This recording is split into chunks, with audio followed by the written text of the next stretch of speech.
Hello, my name is Diane Marie Brache Smith, and I'm a grad student here at the University of California, Merced, and I'm going to talk to you guys about microbial metabolism and connect it back to how it relates to the Aptasia microbiome. Understanding metabolism lets you create defined growth medium to cultivate microbes of interest, and it's a really powerful to help you understand not just like the microbes of interest, but like what genes they're using and how these genes that they express provide nutrients to its host or how its waste products are regulated. And you can really kind of spin out of control, coming up with all kinds of different ideas with all the different types of microbes that you're going to encounter.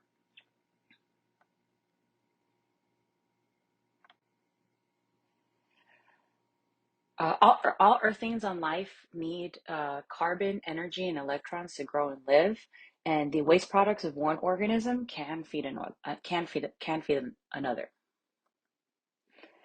Let's start with carbon. We categorize organisms on which carbon they use to build biomass, which basically means their body and for the energy source that they use. So autotrophs, the prefix auto means self, and troph means nutrient. So a lot of times people think of them as self-eaters, and this is because they use sunlight for energy, and they can use inorganic carbon sources to build the carbon sources that they need to create biomass.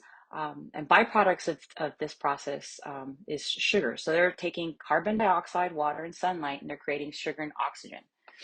Some examples of autotrophs some examples of autotrophs you can see here. We have lots of types of cyanobacteria, which is the ones that you usually think of. You think of like green algae, and they're green because they have a chloroplast, and this chloroplast can take light energy and use carbon dioxide and water to turn it into sugars. But there's other types of photosynthetic organisms on Earth that are autotrophs also, like chromatium that you can see there in the lower left-hand corner. Chromatium is a purple sulfur bacteria, and this purple sulfur bacteria uses light for energy and inorganic sulfur as an electron donor. Heterotrophs, the word hetero means other, and troph again means nutrients. It's like other eater. They use products from autotrophs for energy and biomass. Um, uh, Oxygen is a very good electron acceptor, which makes this a good way to create energy by basically using the energy that autotrophs created. Heterotrophs use organic sugar for biomass and energy. Most bacteria are heterotrophs. They can't use light for energy. Chances are it's a heterotroph, and they need something created by other living things, and they need organic carbon sources. But that doesn't mean that that's all we have. We actually have a ton of other different types of microbes. We can further categorize organisms into the forms of energy they use. These organisms that use light energy are called phototrophs, they're light eaters, while those that use chemical energy are called chemotrophs, they're chemical eaters. Chemotrophs will use either organic or inorganic energy sources.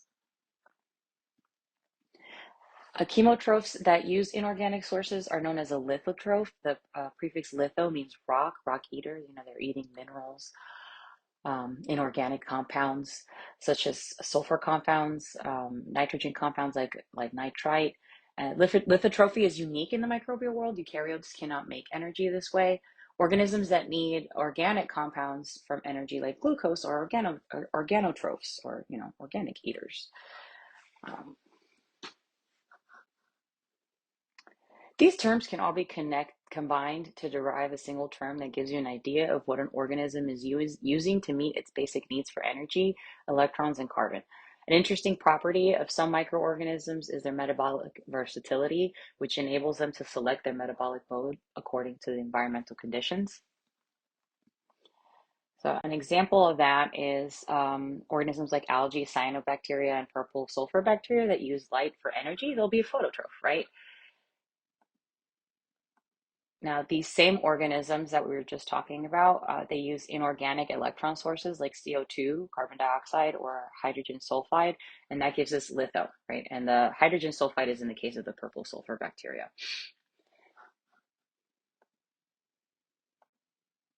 And they can build biomass with inorganic carbon sources such as CO2, well, usually CO2, and will end in autotroph, right? So these organisms are photolithoautotrophs.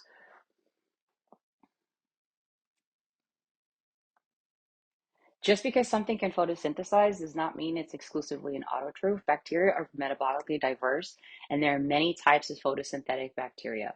Rhodosudomonas, which is a purple non-sulfur bacteria that we have here on the left, is an important coral partner, and their phototrophic pathways fix carbon dioxide and nitrogen, produce hydrogen, and degrade biomass associated with aromatic compounds under anaerobic phototrophic conditions. So they'll use in anaerobic conditions, they'll be a phototroph. But in aerobic conditions, they will use organic energy sources, which gives you more energy for less work. Chloroflexus over here is a green non-sulfur bacteria. They grow anaerobically also as a photoheterotroph and aerobically as a chemoheterotroph.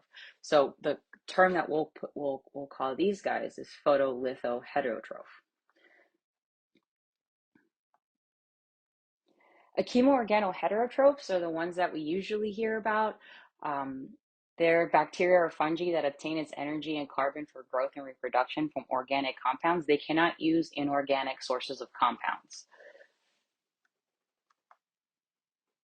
Here you have a fungus, Ascomycetes, actinobacter, which looks like a fungus, but it's a bacteria.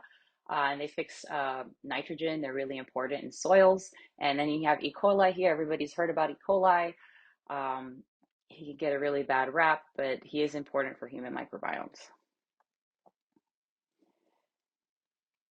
So here are some examples of chemolithoheterotrophs. This is Thiobacillus. Means that the energy is coming not from light. Litho refers to it obtaining energy from inorganic compounds. And hetero means that it's obtaining carbon from organic compounds. Thiobacillus is a bacterium known for its ability to perform denitrification, a biological process involved in the nitrogen cycle, and its capacity to oxidize sulfur compounds. It can gain energy by oxidizing reduced sulfur compounds to sulfuric acid.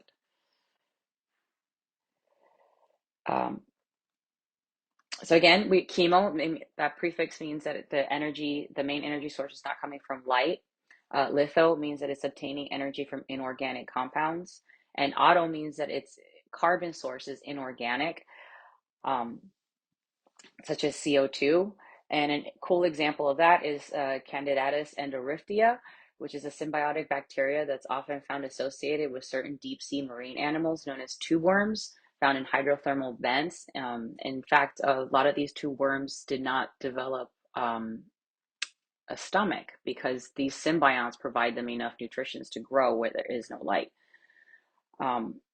Now let's get into how metabolism works for these diverse organisms.